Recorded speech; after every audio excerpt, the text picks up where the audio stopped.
What the hell is this all about? Oh, I get it. He's one of those kind of guys, huh? What are you talking about? He's not like anyone else.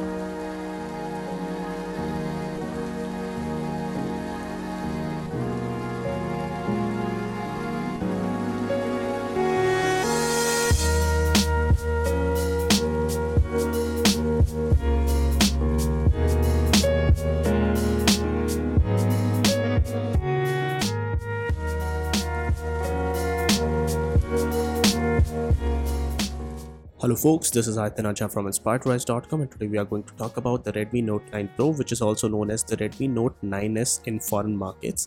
And this is the box for the same, and let's just see what you get on the inside. The packaging is very Xiaomi like, no frills, no unnecessary things. Inside you get the SIM tray slot removal pin, documentation, a silicone TPU case, and you also get the smartphone. We had the smartphone in the blue color, which looks pretty good, and the back is a scratch and fingerprint magnet. You get a USB-C cable on the inside, and also the fast charging module is present inside the box for the smartphone, so that's something good. It supports up to 18 watt of fast charging and is protected by Corning Gorilla Glass 5 on the front as well as the back. And the display is pretty good, has a very nice center aligned hole punch design, and as you can see, the back gets smudges easily. The camera bump on the back is pretty huge. And let's just talk about the display on this one. It comes with a 6.67 inch IPS LCD display with 20:9 aspect ratio, max 450 nits of brightness, and I felt that the display was good enough for your normal day-to-day tasks. On the right hand side you get the power button, which has the fingerprint scanner in it, and you also get the volume rocker on this one. On the left hand side you get the SIM tray slot for this one. The fingerprint scanner was pretty fast and accurate, and it also has a dedicated micro SD card slot. At the bottom there's a 3.5mm jack, USB Type-C port along with the microphone hole, and at the top there's the noise cancellation microphone hole along with the infrared sensor. Let's just do a sound check. Despite being a single speaker setup, the volume was pretty loud and good. Inside it comes with a Qualcomm Snapdragon 720G 8nm chipset, and there is a 64GB and 128GB version for this one with 4GB or 6GB of RAM. It has a UFS 2.1 storage, has almost all of the sensors required for a great performance, and the camera setup at back also is pretty good considering the price. Has a 48MP f1.8 camera at the back, 8MP ultra wide sensor at the back, 5MP macro sensor, and a 2MP depth sensor.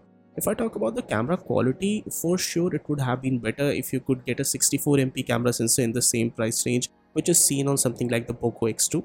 The primary image sensor shoots really good images. The ultra wide also is pretty good. There's also support for raw pictures which can be edited later in softwares. The zoom images were okay at best, and the 5MP macro camera does do the job perfectly. I found that the image processing was something which was over sharpening and all of that, so that's something which maybe needs a little bit of fixing. The 16MP front camera is pretty good, and when you use Gcam, then the images come out really good.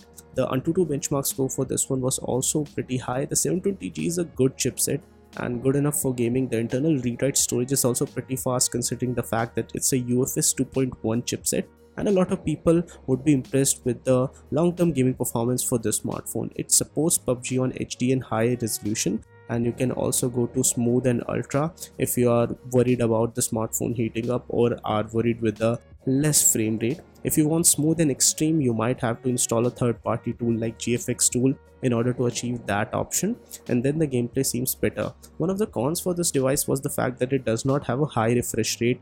Something like the Poco X2, which in a similar price range gives you a really high refresh rate, and then the gaming experience becomes really better. So that's something which is missing on this one, but we were able to play Call of Duty on very high settings on this smartphone, so that's something good, that the overall gaming experience is pretty good considering the price. Because of the fact that the dollar has changed its pricing as opposed to the rupee, the pricing for all of these smartphones has become really high now. It heated up to 38 degrees or so in our tests, and I found that it did not heat up significantly, so the gaming performance and thermal performance in long-term gaming is also pretty good.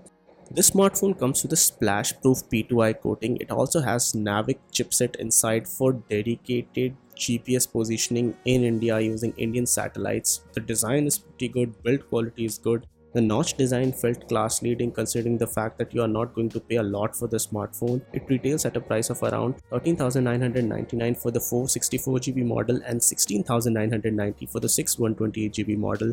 It would be available in blue, white and black colors, and right now delivery is only available in green and orange zones. It's called as Redmi Note 9s globally, and Xiaomi's naming conventions are really crazy this time around, but still I found that the overall quality of the smartphone was pretty good considering the fact that they brought the smartphone early in March. We had a lot of time with the smartphone and found that it was particularly good offering. It has a 5020 mAh huge battery and easily lasts up to 1 to 1.5 days.